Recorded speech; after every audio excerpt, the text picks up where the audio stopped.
Hello YouTube family, Ila family બ્લોગમાં તમારું સ્વાગત છે। કેમ છો તમે બધા? આઈ હોપ તમે બધા મજામાં હશો। તો આ વિડીયોમાં અમે ઉત્તરાયણ જે સેલિબ્રેશન કર્યું હતું ફેમિલી સાથે એનો નાનકડો બ્લોગ છે એ હું તમારી સાથે શેર કરીશ। મકર સંક્રાંતિનો જે તહેવાર છે એ આખા ભારતમાં ઉજવાય છે અને બધા એનું સેલિબ્રેશન કરે છે। ગુજરાતમાં મોસ્ટલી ઉત્તરાયણ નિમિત્તે લોકો દાન પુણ્ય પણ કરે છે અને સાથે સાથે પતંગ ચગાવે છે। તો અમે પણ ફૂલ ફેમિલી સરસ રેડી થઈને ધાબા પર ચડી ગયા હતા પતંગ ચગાવવા માટે।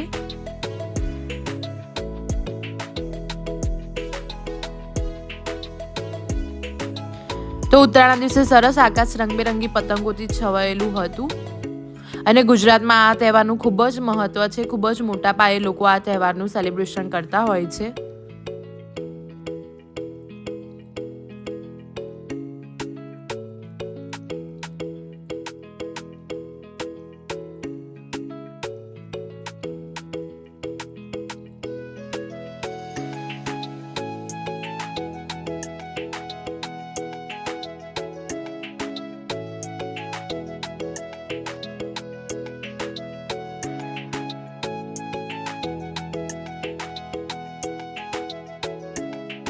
મકર સંક્રાંતિ ભારતના અલગ અલગ સ્ટેટમાં અલગ અલગ નામથી ઉજવાય છે। જેમ કે ગુજરાતમાં એને ઉત્તરાયણ તરીકે ઉજવવામાં આવે છે, પછી પંજાબ હરિયાણા સાઈડ એને લોહરી કહેવામાં આવે છે, પછી તમિલનાડુમાં પોંગલ કહેવામાં આવે છે।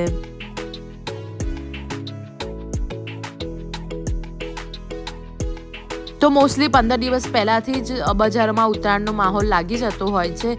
લોકો પતંગ અને દોરીની ખરીદી કરે છે, સાથે સાથે ચીક્કી જે તલની ગોળની સિંગની એ બધી ચીક્કીની પણ ખરીદી કરે છે, સાથે સાથે બોર અને શેરડી પણ ઉત્તરાયણમાં ખવાતી હોય છે।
ફ્રેન્ડ્સ, અમારા ઘરેથી એરપોર્ટ એકદમ નજીક છે, તો જ્યારે કોઈ પણ ફ્લાઇટ ટેક ઓફ થાય કે લેન્ડ થાય તો અમારે અહીંયાથી તરત જ દેખાય છે।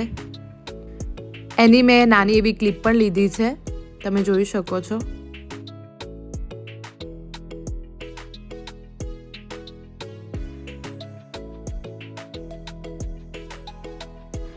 ઉત્તરાયણ દિવસે હવા પણ સરસ હતી, તો મસ્ત તરત જ પતંગ ચકી જતા હતા।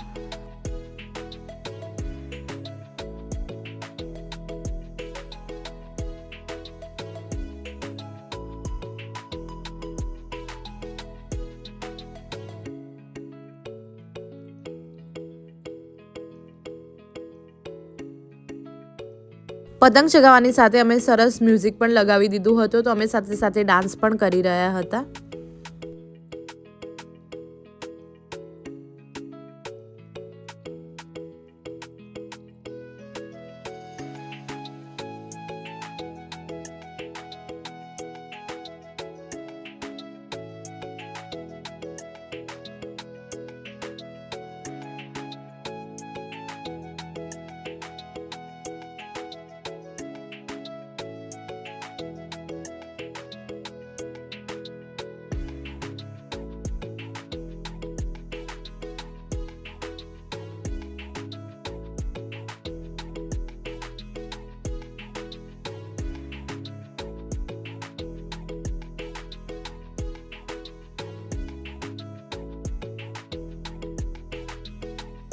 તો આ જે પતંગ અમે ચગાવી રહ્યા છે અમે ખૂબ જ ઢીલ છોડી હતી, તો ઓલમોસ્ટ 1 કલાક સુધી અમારો એ પતંગ ચગ્યો હતો અને એમાં ખૂબ જ સારા એવા અમે પેચ પણ કાપ્યા હતા.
અમે ઓલમોસ્ટ સાંજના સમયે ધાબા પર ચડ્યા હતા એટલે બહુ તડકો પણ નહોતો અને ખૂબ જ મજા આવી હતી.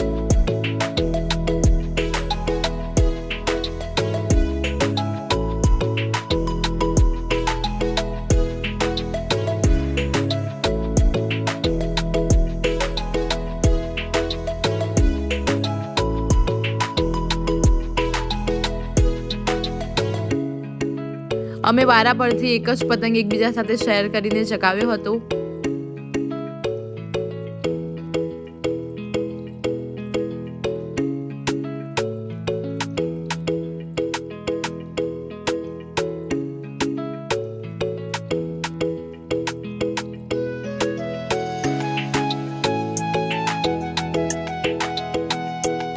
તમે જોઈ શકો છો ફ્રેન્ડ કેટલો ઉપર છે અમારો પતંગ, આજુબાજુમાં એક પણ પતંગ દેખાતી નથી.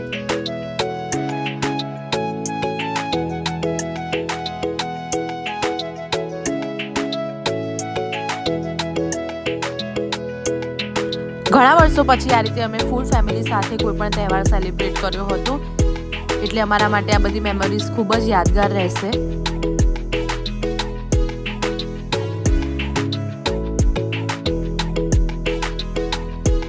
હવે ઓલમોસ્ટ સનસેટ થઈ ગયો હતો પણ ખાસું એવું અજવાળું હતું અને અમારો પતંગ પણ સ્ટીલ ચગી રહ્યો છે.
અહીંયા અમુક લોકો પતંગ ચગાવી રહ્યા હતા અને સાથે સાથે અમારો ગુજરાતી ગરબા અને ડાન્સ પણ ચાલુ હતો.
અહીંયા અંધારું થઈ ગયું હતું ઓલમોસ્ટ, પણ સ્ટીલ અમારો પતંગ ચગી રહ્યો છે અને એના સિવાય પણ ઘણા બધા પતંગો ચગી રહ્યા છે.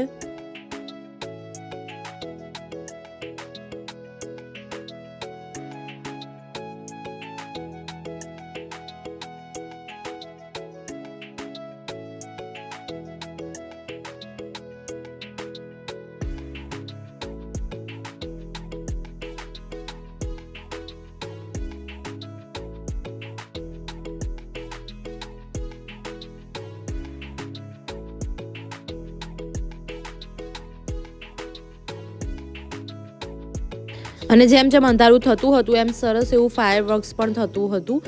ઉત્તરાયણમાં જ્યારે પણ અંધારું થાય સાંજ પડે બધા રીતે ફટાકડા પણ ફોડતા હોય છે. તમે જોઈ શકો છો ફ્રેન્ડ કેટલા મસ્ત ફાયરવર્ક્સ થઈ રહ્યા છે.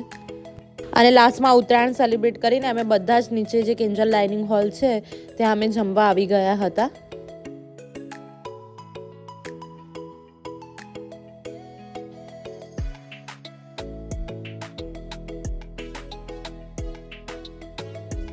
અને ઉત્તરાયણમાં જનરલી ગુજરાતીઓ ઊંધિયું ખાવાનું પ્રિફર કરતા હોય છે, તો અમે પણ પ્રોપર એક ગુજરાતી મીલ જ લીધું હતું. સાથમાં ઊંધિયું, પૂરી, પાપડ, સેલડ, પનીરની સબ્જી, રોટી, ભાખરી ઘણું બધું હતું.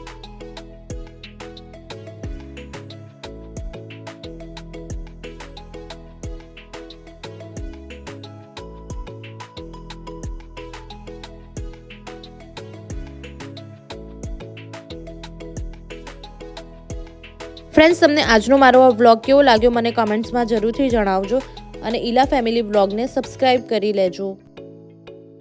ફરીથી મળીશું નવા વિડીયો સાથે. Till then bye bye, take care, જય શ્રી કૃષ્ણ.